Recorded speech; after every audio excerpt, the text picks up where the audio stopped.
adelante, doctor, o utilizar el recurso que usted vaya a emplear. Bienvenido. Hola, voy a hablar, no voy a usar otros elementos. ¿Me escuchan bien? Sí, doctor, se escucha bien. Bueno, voy a tratar de hacer un esfuerzo porque no oigo nada, pero ojalá y me escuchen ustedes. Muchas gracias por la invitación. Me da mucho gusto estar con ustedes y compartir un poco esto del autismo. El enfoque es muy grande, se puede hablar muchísimo, se pueden decir muchos aspectos porque es un tema enorme. Es un tema que habla en sí de uno de los trastornos más importantes en la historia de la psiquiatría, sobre todo la psiquiatría infantil, porque marcó y marca todavía un área de investigación muy importante que puede dar guía y pauta para entender muchos aspectos del desarrollo infantil. Esto actualmente ya es un tema muy conocido, casi todo el mundo sabe algo del autismo y ha escuchado algo. Y sin embargo, no siempre está unificado el criterio para poderlo entender. Se dicen muchas cosas que son aproximadas, pero en general siempre se habla del autismo y debería de hablarse del espectro, que son varios síndromes, no es nada más el autismo. Pues por eso cuando escuchamos que ya hablan de un tratamiento para el autismo o que hablan de algo que tiene que ver con el autismo, aspectos genéticos del autismo, están diciendo algo muy concreto que no es fácilmente demostrable en el sentido de que pueda abarcar todos los síndromes del espectro que tienen etiología distinta y características distintas. Algunos sí tienen marcadores biológicos, otros no. Por ejemplo, los que tienen marcadores biológicos son los autismos sindrómicos, también los semiautismos. De esto voy a hablar un poquito más adelante. Entonces, aquí en estos casos tendríamos que buscar elementos clínicos que nos sirvan para unificar el criterio sobre lo que queremos llamar autismo, pero también sobre lo que queremos indagar sobre otros aspectos del síndrome, que ya no es propiamente autismo, sino puede ser un síndrome que tiene que ver con aspectos neurológicos, metabólicos, etcétera. El autismo se conoce desde la antigüedad, desde siempre. Digamos que en Grecia se hablaba de los trastornos mentales como si se tratara de casos en los que el individuo es raptado por un dios o su mente es raptada por un dios o una ninfa, y entonces se llamaba ninfolepsia. Ninfolepsia tiene que ver con la palabra leptos, que como la epilepsia, que es un poco comparable a decir secuestrado o robado o impedido.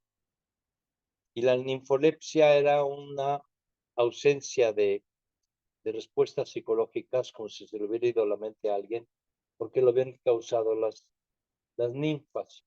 Las ninfas son personajes mitológicos muy jóvenes, 14, 13 años, terriblemente peligrosas, en algunos casos malvadas, etcétera, que podían apropiarse de la mente de la gente. Entonces, en esa época se le llamaba ninfolepsia.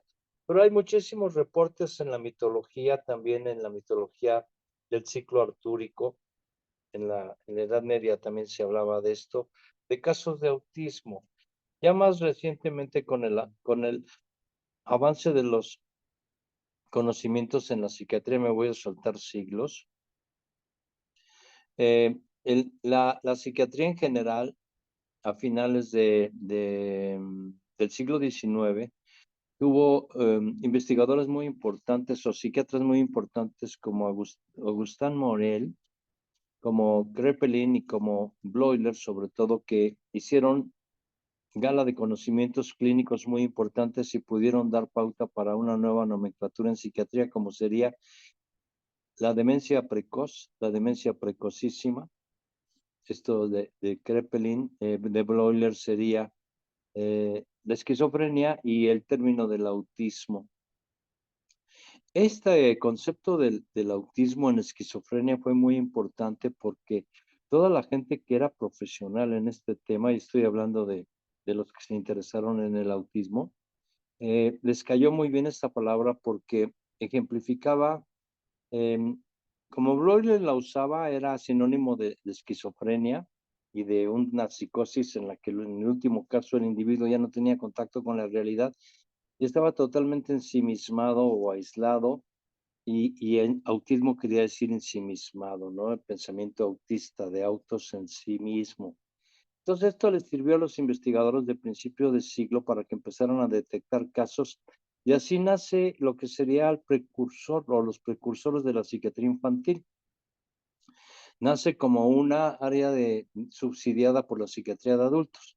Actualmente esto ya no se debería aceptar y los psiquiatras de niños deberían de entrar directamente de la carrera de medicina y estudiar psiquiatría infantil, porque lo que importa es que estudien psicopatología del desarrollo, trastornos del desarrollo, psicogénesis del desarrollo infantil, después trastornos análogos a los del adulto y luego reacciones de adaptación. Ya con esto tendrían una formación básica en todo, incluso en psiquiatría en general, pero bueno, esto todavía no se lleva a cabo completamente.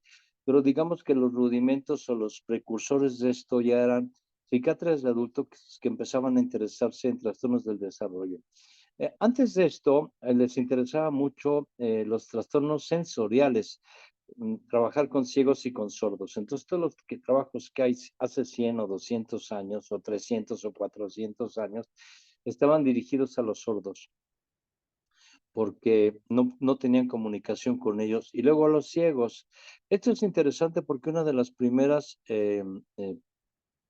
quejas que tienen los papás es porque el niño parece que no oye o como si fuera mudo, así dicen, no habla, a pesar de tener una edad para ya hacerlo. Este fenómeno de que no habla se ha trasladado muchos años, muchas decenas de años, incluso siglos, como tema de preocupación ante los problemas sensoriales de que alguien puede estar sordo, como les decían antes, sordomudos, o puede tener una alteración, o hay bebés que parecen sordos o ciegos durante el primer año de vida. Esto es muy importante y lo voy a tocar más adelante. Entonces, estos conocimientos llevaron a los expertos en psiquiatría de adultos a interesarse primero en la psicosis de adulto, la esquizofrenia sobre todo, y la demencia precoz y la demencia precocísima. Sin embargo, estos temas, las personas que veían niños empezaron a emplearlos también como un subsidio de la psiquiatría general en el interrogatorio o en la indagación de síntomas en niños. Y así tenemos que una psiquiatra rusa de Ucrania, judía, tiene muchas cosas en común con Leo Kanner, porque Leo Kanner también era judío, pero Leo Kanner era austriaco, y luego Hans Asperger, que también era austriaco. Esta judía, que era rusa, reportó algunos casos de autismo y hablaba de que estaban psicóticos y no los podía diferenciar muy bien. Después ya pudo diferenciarlos y utilizó el término de autismo, pero no se hizo muy popular porque sus investigaciones no se hicieron abiertas. Esto fue en 1926 por ahí. Se llamaba Grunya Sukareva. Hay que tomarlo en cuenta porque no es así tan fácil decir, Kanner y Asperger y luego los que siguieron. No, ella fue la primera y parece ser que ya había habido antes otros en Inglaterra, pero no me voy a detener por ahí. Entonces el tiempo pasó y Leo Kanner y Hans Asperger en 43 y 44 respectivamente describieron cuadros que corresponden a lo que se llama ahora trastornos del espectro autista. Estos cuadros eran muy similares, tanto Kanner como Asperger mencionaban lo mismo. Se pueden resumir: alteraciones cualitativas en la interacción social recíproca, alteraciones cualitativas en la comunicación y en el lenguaje, restricción en los intereses, que esto se llama ahora déficit de interés, que lo confunden mucho con déficit de atención, que es un síndrome que debería desaparecer. Ya no deberían hablar de esto porque confunde mucho y es todo. El trastorno por déficit de atención es todo. Entonces, en el autismo lo que hay es déficit de interés, luego hablaban de que hay tics, movimientos estereotipados, etcétera. Las primeras investigaciones se tomaban en cuenta los diagnósticos de ambos psiquiatras porque se parecían mucho y llegó a acuñarse el concepto de síndrome de Asperger para hablar de un autismo de alto rendimiento diferente. En el DSM-5 ya no se habla del síndrome de Asperger, sino se habla de autismo, pero creo que es una barbaridad, porque ya la tradición y el tiempo y las costumbres han hecho que el síndrome de Asperger se considere como un tipo de autismo de alto rendimiento funcional, con una funcionalidad suficiente, pero hay que recordar el nombre de Asperger para poderlo diferenciar del autismo, porque el Asperger tiene dos maneras de diagnosticarse. Una es a través de un problema del desarrollo semejante al trastorno que describió Kanner como autismo moderado, que eventualmente puede modificarse y transitar y llegar a un funcionamiento poco a poco mejor hasta lo que sería considerado un síndrome de Asperger. Esto sería un síndrome de Asperger por transición. Por otro lado, tendríamos el síndrome de Asperger original, es el que no se diagnostica, sino que el niño nace sin problemas aparentes y cuando llega a una etapa en la que tiene que socializar o actuar de una manera distinta, es cuando la gente se preocupa y lo pueden diagnosticar como síndrome de autismo de tipo Asperger. O ya finalmente lo que se llama un diagnóstico tardío en el adulto. Entonces, como ustedes ven, hemos llegado a una serie de consideraciones muy importantes porque no es un síndrome fijo el autismo necesariamente. Los autismos de tipo moderado o severo sí son fijos. Quiero decir que estos son inamovibles, mejoran en autonomía y en algunos aspectos de comunicación y lenguaje, pero no lo suficiente como para alcanzar una funcionalidad básica, como en el síndrome de Asperger. Entonces, estos síndromes los llamaríamos síndromes fijos. En el caso del autismo de tipo transitorio, que sería el Kanner-Asperger, es un tipo de autismo que favorablemente mejora y llega a alcanzar niveles de funcionalidad con lo que se consideraría síndrome de Asperger. Entonces tendríamos autismos fijos, autismos semifijos y autismos transitorios o transicionales. Y entonces aquí tendríamos la conclusión de que este tipo de autismo, los transicionales, llegarían a un nivel de funcionalidad que tradicionalmente se llama síndrome de Asperger. Por eso hay que considerarlo, no hay que borrarlo, porque el DSM-5 dice cosas muy limitadas, autismo tipo 1, tipo 2 o tipo 3, pero no dice nada más y eso no sirve para nada. Entonces aquí tendríamos que hablar de que este tipo de autismos tienen una serie de aspectos funcionales que se deben diagnosticar a través de lo que yo llamo un diagnóstico multidimensional.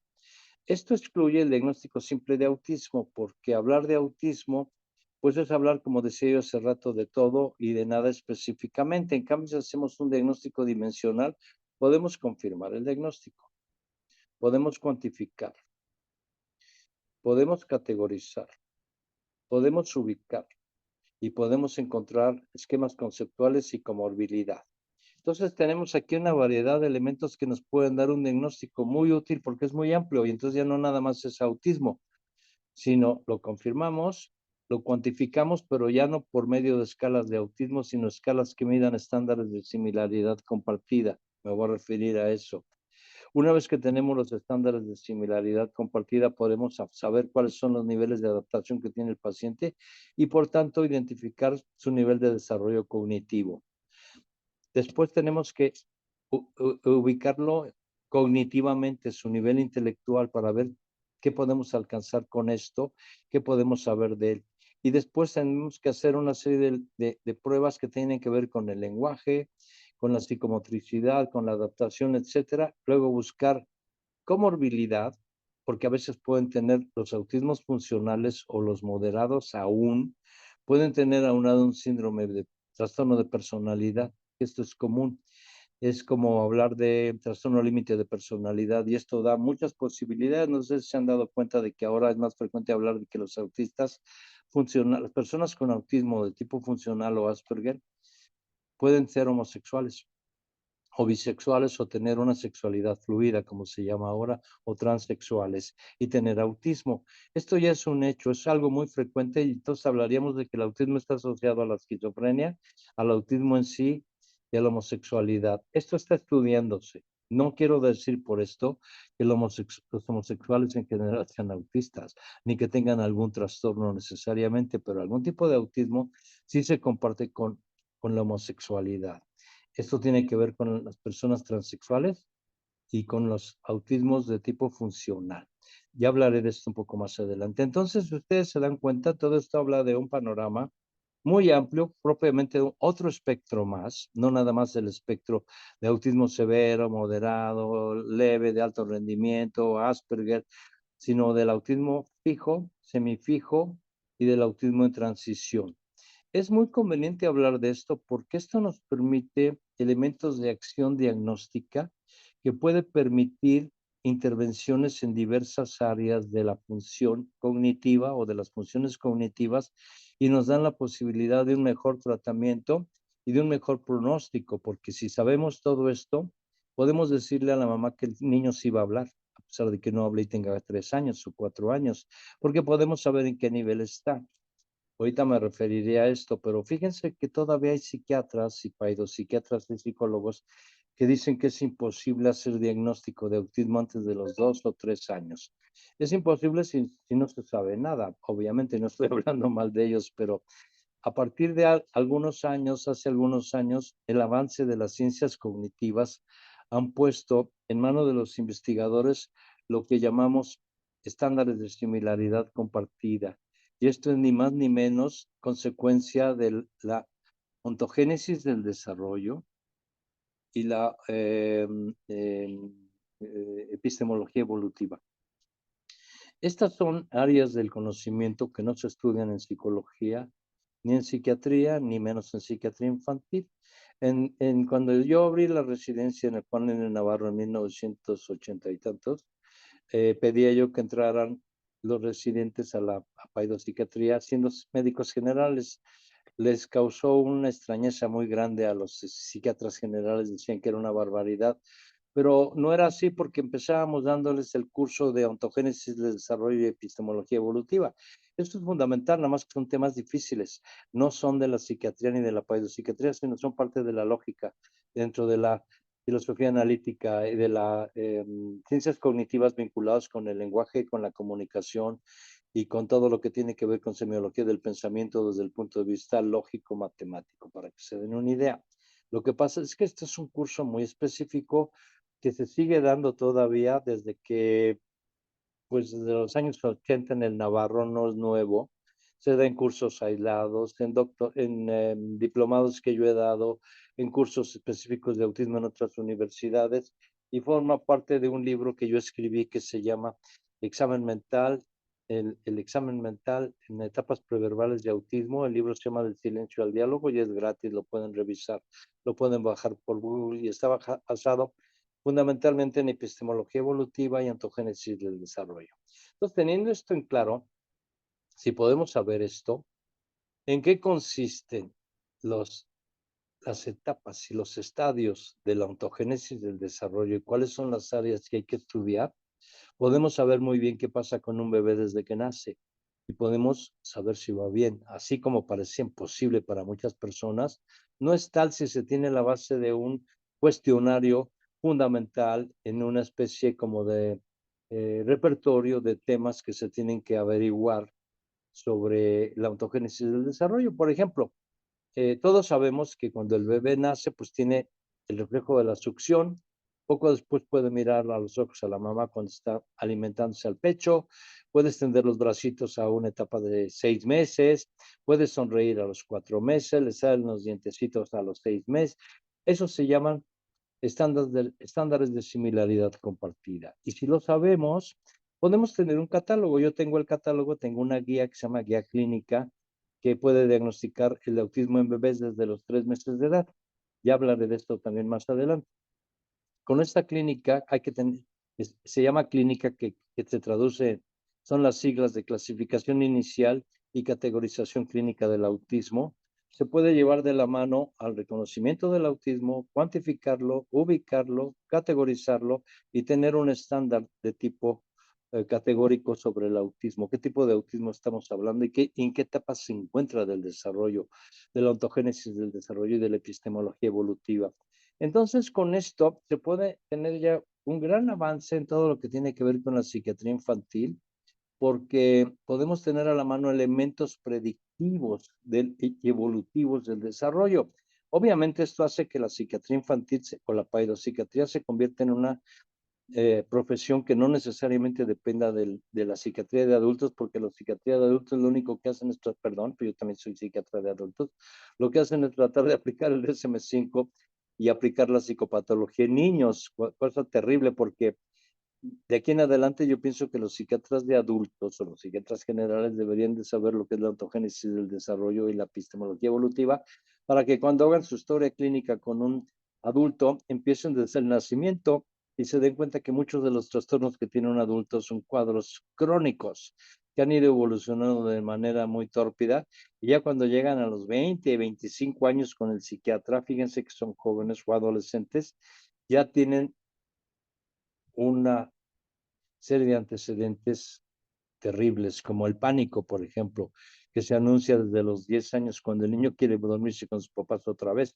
y va bien y de repente tiene miedo en la noche, quiere dormirse con los papás, luego a los 15 años o 19 años debuta ya con crisis de pánico, luego a los 20 ya el pánico es terrible, y eso le llamamos angustia paroxística, ¿no? Entonces, así hay muchos trastornos, el trastorno por déficit de atención. Si ustedes tienen ya 50 años de ser psiquiatras, como el caso mío, yo puedo decirles que muchos casos que yo diagnostiqué como daño cerebral mínimo, como síndrome hiperkinético, como disfunción cerebral mínima, ahora lo que son trastornos del desarrollo, autismos y otros cuadros de psicopatología que se pueden clasificar muy fácilmente, pero es a través de los años, porque un niño que tiene 5 años y hace muchos berrinches, el problema no son los límites, sino es porque no le han diagnosticado el trastorno límite de personalidad, y ahí va. Son ataques de distimia, de ira. Entonces, todos estos aspectos hacen que haya un giro copernicano, como si pudiéramos llamar así, cuando Copérnico dijo que era la Tierra la que giraba alrededor del Sol. Ahora tendríamos que ver que son los trastornos del desarrollo los que tiene que aprender un psiquiatra, y la paidopsiquiatría tendría que deslindarse un poco del enfoque adulto, porque eso no permite, porque luego dicen, no, pues no puedo diagnosticar nada porque tiene tres años de edad y todavía no habla, ¿no? Entonces estamos hablando de que ya cuando sea crónico y cuando ya hable, pues tenga 10 años, ¿no? Porque a veces el trastorno puede empezar a hablar a los 4, 5, 6 años. La transición puede iniciarse a los 5 años. Esto es un aspecto positivo porque ustedes tienen ahí a Elon Musk que tuvo autismo y empezó a hablar a los 3 años no hablaba. Einstein a los 3 años no hablaba. Wittgenstein tenía un autismo no visible, imperceptible, y es uno de los grandes filósofos del lenguaje, igual que Lewis Carroll, igual que James Joyce, que se orinaba en la cama todavía a los 12 años y era totalmente literal. En estos casos estamos hablando de un tipo de autismo que se puede diagnosticar, pues no fácilmente en la infancia si no se tiene experiencia, pero sería una trilogía. Literalidad, sinceridad radical y egocentrismo. Esto marca una pauta en la conducta del sujeto que puede ser fácilmente diagnosticarle como un síndrome autístico, diagnosticable tardíamente o invisible. Entonces, estamos hablando aquí, ¿cómo diagnosticamos a lactantes? ¿Cómo diagnosticamos a escolares y cómo diagnosticamos a adultos? Bueno, suponiendo que el adulto no haya sido diagnosticado de chico, sino sea un síndrome indetectable, porque si tenemos una persona que tiene autismo desde que nació, autismo original, y se sigue toda la vida y así, pues va a ser autista, va a tener autismo toda la vida y no va a ser adulto, va a ser una persona joven con sintomatología autística, con problemas autísticos que a lo mejor no ha alcanzado la autosuficiencia. Entonces tendríamos también que hablar de que hay que detectar el autismo original, que es el que se manifiesta desde el nacimiento. ¿Cómo se manifiesta esto?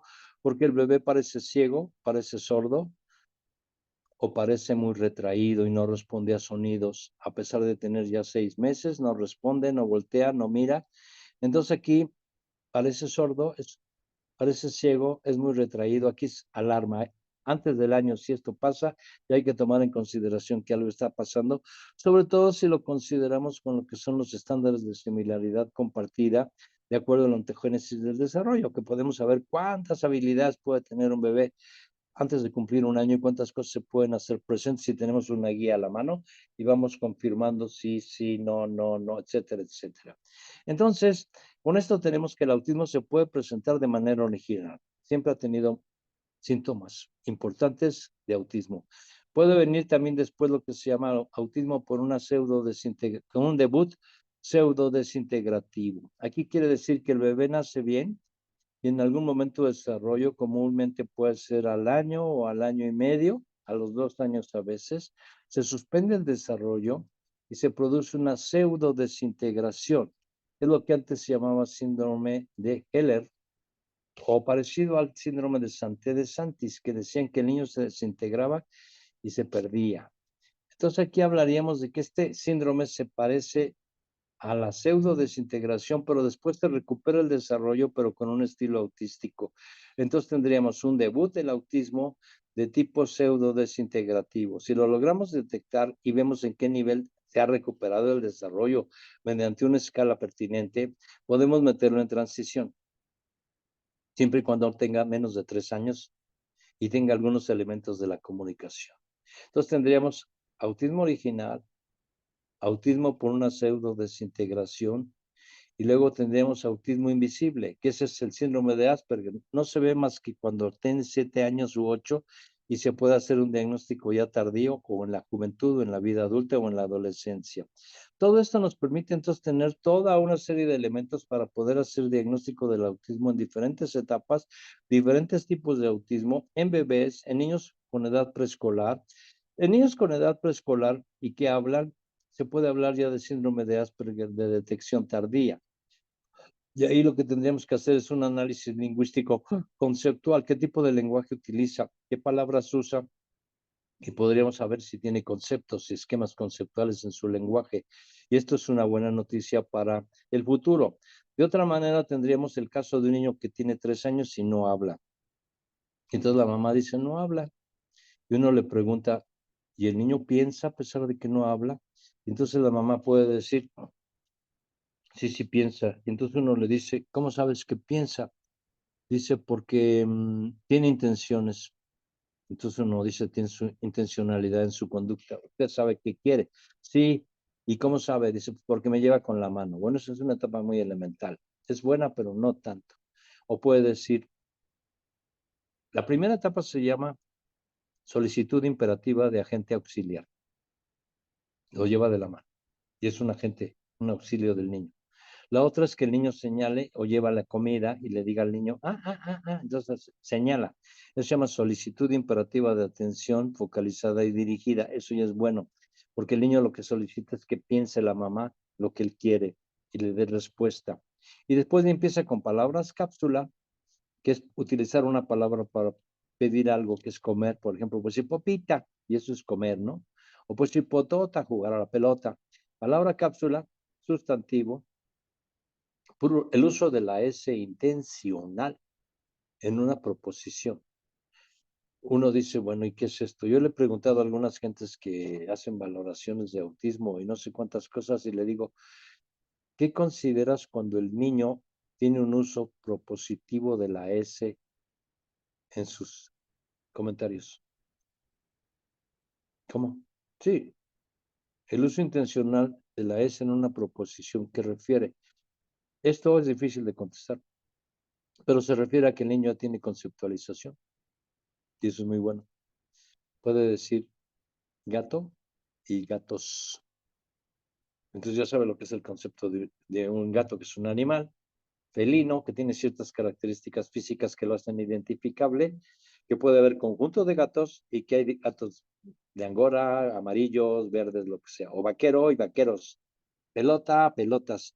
Entonces, si hacemos un análisis lingüístico de esto, podemos ver si hay usa S en la pluralización, que es ya la conceptualización y la categorización. La mamá puede decir, reconoce los números, doctor, la serie de números, reconoce el alfabeto, aunque no lee y no suma, muy bien, pero ya puede reconocer el concepto de número, el concepto de letra para formar palabras. Y entonces uno le dice, le vamos a enseñar a usar la serie de números con los números en desorden para formar cantidades. Y las cantidades quieren decir un número variable de cosas identificables por el concepto. Suena difícil, pero ahí va la cosa, así es. Y la otra es decirle, bueno, podemos descomponer el alfabeto, desordenarlo y mezclar las letras para formar conjuntos de letras que se llaman palabras. Y aquí las palabras quieren decir cosas, o acciones, o verbos, o sustantivos, o lo que quieran. Y entonces, si el bebé ya cuenta con la capacidad, utilizo la palabra bebé para hablar de un bebé preescolar, porque en inglés les llaman toddlers, pero aquí no hay toddlers. Entonces, hablaríamos de que el bebé ya tiene la capacidad de poder conceptualizar letras, cantidades, números, lo que sea. Entonces uno le dice, no habla, señora. pero ya está con los elementos básicos para poder conceptualizar. Y la evolución del lenguaje va de la mano de la evolución del aparato conceptual. Entonces nosotros como psiquiatras, como psicólogos, como especialistas en salud mental, tenemos que saber qué cosas la ontogénesis del desarrollo y la epistemología evolutiva en cuanto a lo que llamamos aparato conceptual y para qué nos sirve saber si eso está presente o no. Si se dan cuenta, es más complicadito hacer diagnóstico de autismo, no nada más aplicar el DSM-5 o una escalita de las que hay 100 y decirle a la mamá, tiene autismo y que Dios la bendiga, ¿no? Ahí nos vemos y dele terapia de lenguaje, o llévelo a montar caballos, o dele agua de tlacote, o dele estimulación electromagnética, o llévelo con los marcianos. No le va a curar nada, porque lo que tenemos que saber es que una vez que ya hicimos el diagnóstico dimensional, tenemos que detectar los objetivos terapéuticos en función de los hallazgos que tengamos en cuanto a disfuncionalidad del aparato cognitivo, lenguaje, comunicación, autonomía, independencia, habilidades de la vida cotidiana, y darle una terapia específica de acuerdo a lo que hallamos, lo que encontremos en el aparato conceptual como algo alterado. Entonces, a todo esto, sí hay que llevar un curso breve, pero suficiente para poder entender lo que es la ontogénesis del desarrollo, la epistemología evolutiva, los estándares de similaridad compartida y cómo se distribuye esto a lo largo de los primeros 3 años de edad. Y entonces podemos tener escalas, como la que yo tengo, que se llama escala clínica, que pueden medir consistentemente niveles de desarrollo evolutivo, epistemología evolutiva, y poder decir no habla pero va a hablar, o no habla y no va a hablar. ¿Por qué? Pues porque tiene 6 años y no habla y no comunica. Entonces estamos hablando de autismo severo. O podemos decir, bueno, tiene autismo, pero también tiene un síndrome de Landau-Kleffner. Y eso es otra cosita, que es un síndrome que tiene que ver con la epilepsia y produce una afasia que puede ser permanente, y ahí sí olvídense. O puede ser un síndrome de Down y autismo. Entonces estamos hablando de semiautismos o de autismos sindrómicos. De todas maneras, en estos casos tendríamos que hacer una evaluación dimensional para saber en qué consiste el autismo que se supone que tiene el niño y en qué consiste el síndrome que también tiene, como pueda ser el síndrome que quiera, Landau-Kleffner, de Down, de lo que sea, hay muchos síndromes. Y si tiene complicaciones con epilepsia, con alteraciones metabólicas. Ahí es cuando hablan de las dietas, ¿no?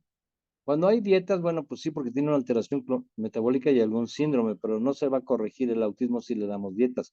Lo que pasa es que muchas veces la gente le empieza a dar la dieta en el momento en el que empieza la transición de la mejoría en el autismo. Esto es interesante porque fíjense que yo tengo pues muchos libros de psiquiatría muy antiguos. Entre ellos tengo varios números del DSM. Y bueno, en el DSM-3, cuando yo empecé a trabajar con autismo en 1980, yo tenía la mano el DSM-3. El DSM-3 lo que traía de autismo era prácticamente 3, 4, 5 ítems y se acabó. Y tenía uno que me llamaba la atención que decía autismo, fíjense, 1980, autismo en remisión. Y decía, se trata de una persona que tuvo autismo, pero ya no tiene. Aunque hayan quedado algunas secuelas. ¡Wow! ¿Y eso qué es? Yo eso no lo creía. Yo decía, el autismo no se cura. ¿Cómo se va a curar? O sea, no, pues sí, con el tiempo me di cuenta que no se cura, pero evoluciona la funcionalidad que es equivalente de una curación, y eso le llamamos autismo en remisión. Yo, por mis pistolas, le llamo autismo en transición.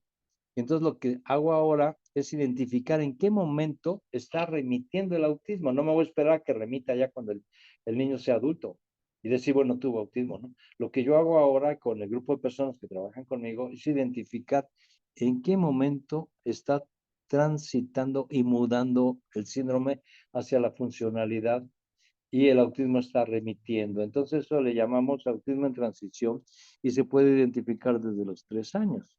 Le damos alguna oportunidad de que se pueda iniciar después 4 o 5, hasta los 7 años se podría, pero es mejor identificarlo antes de los 3 años. Entonces, haciendo un resumen, si ustedes se dan cuenta, el diagnóstico de autismo es bastante complejo. No estoy hablando de agarrar el DSM-5 o una escalita de las que hay 100, que dan cursos ahí de que vamos a aplicar, y no son escalas más que basadas en el DSM-5 que se aplican para que no habla, que no mira a los ojos, que no sé qué. Eso es muy elemental, eso es nada más confirmatorio. Las escalas que hay, incluyendo al DSM-5, nada más confirman diagnóstico y en alguna medida hablan del tamaño que tiene el autismo, pero no más. O sea, hay que averiguar si tiene autismo, eso es confirmar el diagnóstico. Aquí usen la escala que quieran, incluso la mía, que no habla que esto, que lo que sea, bueno, sí. Pero entonces hay que decir, bueno, ¿qué tan autista es? ¿Cuánto autismo tiene? Segundo, hay que cuantificar. Aquí ya entra la evaluación multidimensional y hay que aplicar todas las pruebas que nos puedan hablar de estándares de similaridad compartida, esquemas conceptuales y todo lo que tiene que ver con la epistemología evolutiva y la ontogénesis del desarrollo. Tercero, categorizarlo. ¿Qué tipo de autismo es? ¿Kanner-Asperger? ¿Es Asperger nada más? ¿Es autismo por una pseudo desintegración? ¿Es de inicio pseudo desintegrativo? ¿Es autismo original? ¿Es autismo en transición? ¿Es semiautismo? ¿Es autismo severo? Entonces aquí vamos a aplicar pruebas que nos midan la inteligencia. La severidad del autismo no tiene que ver con la inteligencia, aguas. Tiene que ver con el nivel de adaptación y con los estándares de similaridad compartida. Cuarto, debemos ubicarlo, ya que tenemos confirmado, cuantificado, categorizado, hay que ubicarlo en dónde está. Eso nos lo va a dar no el diagnóstico de autismo, sino nos va a dar el diagnóstico de los estándares de similaridad compartida. ¿En dónde está en el nivel de desarrollo? ¿Hasta dónde ha llegado? Y se acabó. Entonces podemos ahí identificar secuelas, si se trata de un autismo de diagnóstico tardío, que es adulto, pero tiene secuelas como movimientos estereotipados, tics, obsesiones, comorbilidades, aspectos colaterales como puede ser disforia de género, que puedan tener ser transexuales o no identificar el, porque ya últimamente se debe preguntar esto en todos los interrogatorios, les pregunta qué orientación sexual tienes, y es sorprendente. Muchísimos dicen, no me lo había preguntado. Y tienen 20 años, tienen síndrome de Asperger, son funcionales, pero dice, ¿cómo no te lo has preguntado? Bueno, es que he tenido experiencias con hombres y mujeres. ¿Y cuál prefieres? Depende de cómo me despierte. Entonces eso también es importante porque nos da una pauta y si ustedes pregunten, conste que no estoy haciendo diagnóstico de patología en la homosexualidad, me deslindo de eso, pues quiero ser muy claro, lo único que quiero decir es que sí hay antecedentes de homosexualidad muy cercanos entre los parientes o entre los padres o entre los mismos pacientes. Esquizofrenia, homosexualidad y autismo. Esto está por investigarse, es una puerta muy ancha para averiguar más cosas todavía. Así es que hay que preguntarlo. Entonces, espero que con esto les vaya quedando claro cuál es la complejidad del diagnóstico. Se llama examen mental complejo. Lo pueden ver en su forma más amplia en mi libro. Se llama Del silencio al diálogo. El silencio porque es la evolución de los que no hablan, que son silenciosos o mudos, hasta los que ya hablan y hablan bien. Y viene una escala en la página 256 como accesorio. Ahí viene la guía clínica, pero no está desarrollada. La versión desarrollada la tengo yo aparte, la voy a agregar, pero ya está registrada como de mi autoría. Entonces, todo esto da una pauta o un abanico enorme para poder identificar el autismo, diagnosticarlo en etapas preverbales antes de los 3 años, identificarlo y categorizarlo y ubicarlo en etapas escolares, en la juventud y en la vida adulta. En la vida adulta son otras escalas que se tienen que utilizar para hablar de literalidad, sinceridad radical y egocentrismo en cuanto a todo el abanico que pueda sustraerse de estas 3 condiciones que no son más que literalidad, literalidad y literalidad. Y eso es todo. Muchas gracias. Espero sus preguntas si es que las hay. Claro, muchas gracias, doctor. No oigo nada, no oigo nada. ¿Qué dices? 1, 2, 3, probando. 1, 2, 3. Probando. Apenas te oigo si me pongo el audífono aquí en la oreja. Ay, doctor, qué pena. No me escucha. Sí. Pues ¿Tú me escuchas a mí? yo sí lo escucho súper bien, doc. Qué barbaridad. Yo no sé por qué no escucho. Déjame ver si hay algo aquí que esté. De hecho, no sé si No, pues también no hay los manera de averiguar asistentes. por qué no escucho. Ok. Bueno, doctor, en relación a, aquí me surge algo porque aparte de que son los médicos y son los papás los que pueden empezar a sospechar del desarrollo de trastorno de espectro autista en el niño, obviamente tenemos otro sector que pues que son los maestros a nivel de escuela y que Sí, obviamente no están capacitados para identificarlos y obviamente aterrizar estas estrategias de aprendizaje que ellos pudieran implementar para integrar a los niños. ¿En qué nivel, bueno, sería factible capacitar a este sector? claro, desde luego. Yo he tenido muchos alumnos que son maestros en el curso que he dado del diplomado de autismo en en dos universidades. El año pasado y el antepasado di dos cursos. Esto se puede implementar porque, bueno, depende del tipo de autismo, del nivel académico del niño, si es preescolar, si es escolar, el grado académico. Por ejemplo, en la escuela lo que se detecta comúnmente es autismo de diagnóstico tardío, que sería síndrome de Asperger. Y en el kinder, pues podría ser autismo de tipo leve y con algunos problemas de lenguaje, de lo que sea, ¿no? Comorbilidades. El tema es amplísimo, entonces se puede hacer cursos con personas que no, no estén muy familiarizadas. Lo primero que tienen que saber es una introducción a esto que he hablado ahorita los últimos 45 minutos y luego ya específicamente qué tienen que hacer con los casos que les corresponden de acuerdo al grado escolar, si son padres de familia, si son primerizos, si ya tienen unos familiares con autismo, si son adultos con autismo que a veces me buscan y me dicen, oiga, yo creo que tengo autismo. Entonces, todos estos niveles se tienen que conocer porque no podemos hablar de autismo, hablamos de autismos. Claro. De todas las variantes de autismo, ¿no? Que se Sí, y presentan. los niveles que hay de funcionalidad.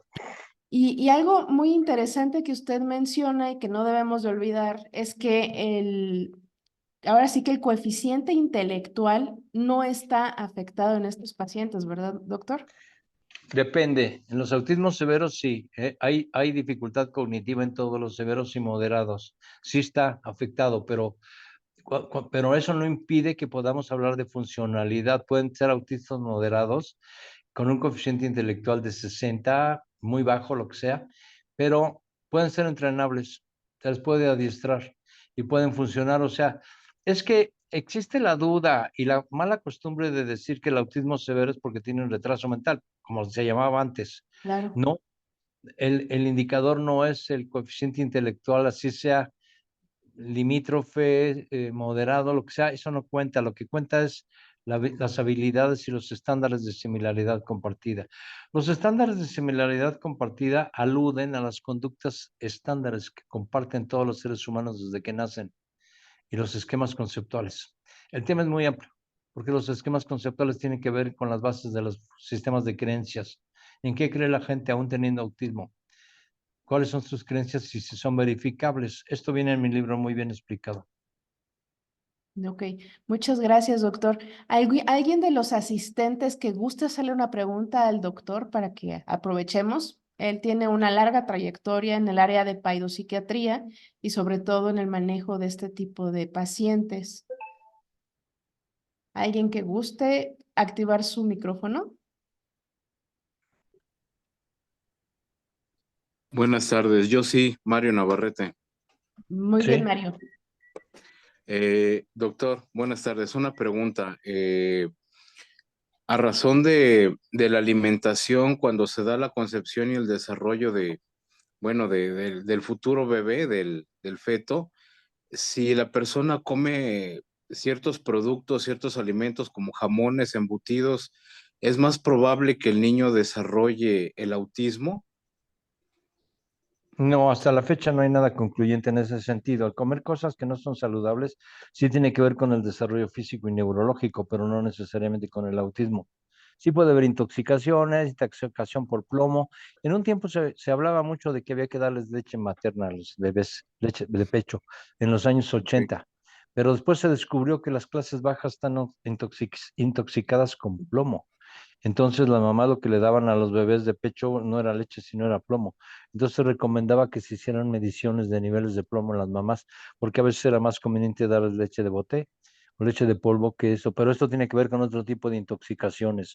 O sea, desafortunadamente las personas no todas tienen el mismo nivel ni tienen la misma capacidad para entender cuáles son los alimentos sanos que deben comer, pero no tiene que ver con el autismo. Tendría que ver tal vez con los semiautismos o pseudoautismos, donde hay padecimientos parecidos al autismo, pero que tienen que ver con otros síndromes que más bien son desintegrativos o alteraciones neurológicas muy graves que parecen autismo, pero no son autismos.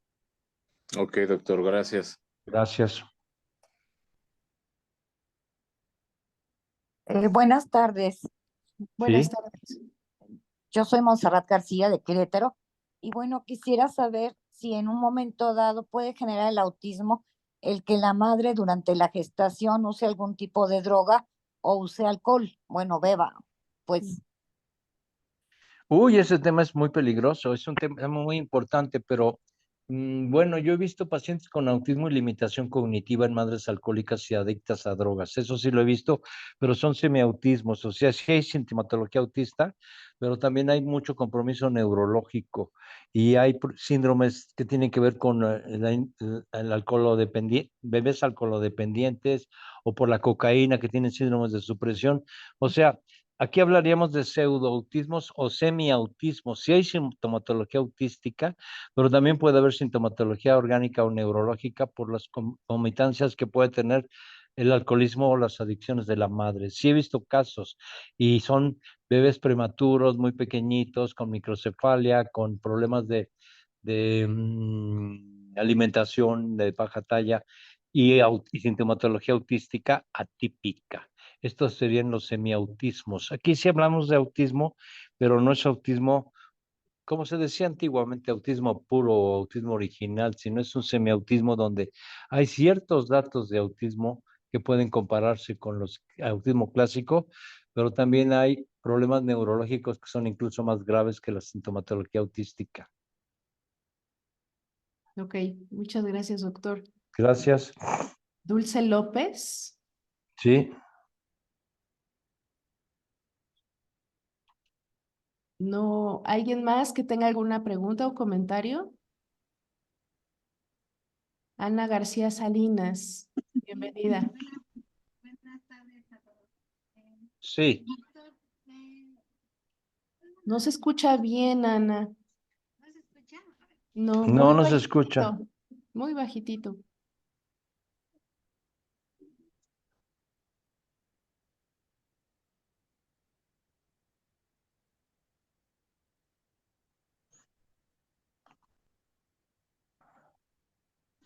¿ahora sí? Muy No bajito. se oye. Ay, ya le he quitado el volumen. No sé si pudieras hacer tu pregunta por escrito. Sí, en el chat, agrega tu comentario ahí, Ana. Ah, ok, ahorita no.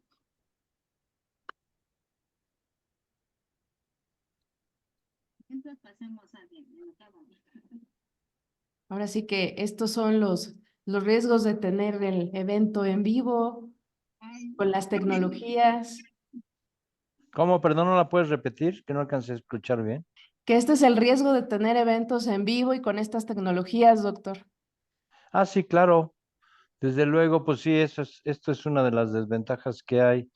No se imaginan cómo batallo yo, que ya soy una persona de la tercera edad y aprendí tardíamente a manejar la computadora, entonces a veces me hablan en chino.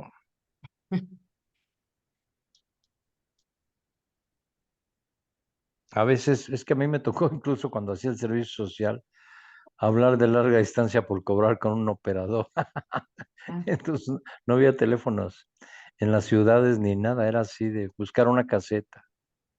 Imagínense en los años 70, 60. Y ahora pues con estos teléfonos, bueno, pues ya se puede muchas cosas, pero aún así siempre se mete el diablo. bueno, casi no lo. A ver si me acerco más. Es listo, muy ya, sencilla. ya se Es muy, escucha mejor. es muy sencilla mi pregunta. ¿Por qué cuando los papás son sanos tienen un hijo con autismo? ¿A qué se debe? ¿Cómo, perdón? que ¿por qué cuando los papás son sanos tienen un hijo con autismo? Ah, bueno, esos se llaman casos esporádicos, pero no hay papás sanos, ¿eh? O sea, todos los casos de autismo, sobre todo el paradigmático, el Kanner-Asperger, siempre hay antecedentes de autismo, a veces es invisible y muy frecuentemente uno de los padres tiene autismo no detectado, que se llama el fenotipo ampliado del autismo.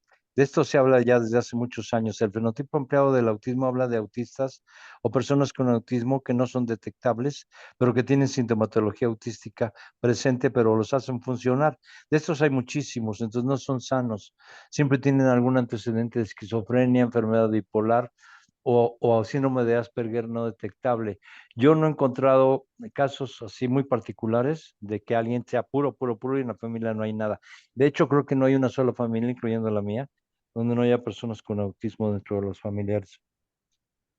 Ya sea indetectable, moderado, lo que sea, todo el mundo tiene un pariente en primero, segundo o tercer grado o por arriba.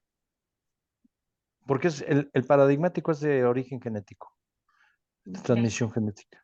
El Kanner-Asperger. Los otros ya son otra cosa, ¿no? Hablamos de los atípicos y de los sindrómicos de tipo neurológico. Ok, Ahí sí hay otras cosas. ok, doctor. Muchas gracias. Gracias.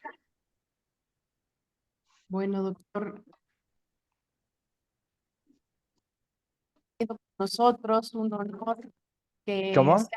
es un honor con nosotros como docente, como ponente, como amigo. Le agradezco mucho su participación el día de hoy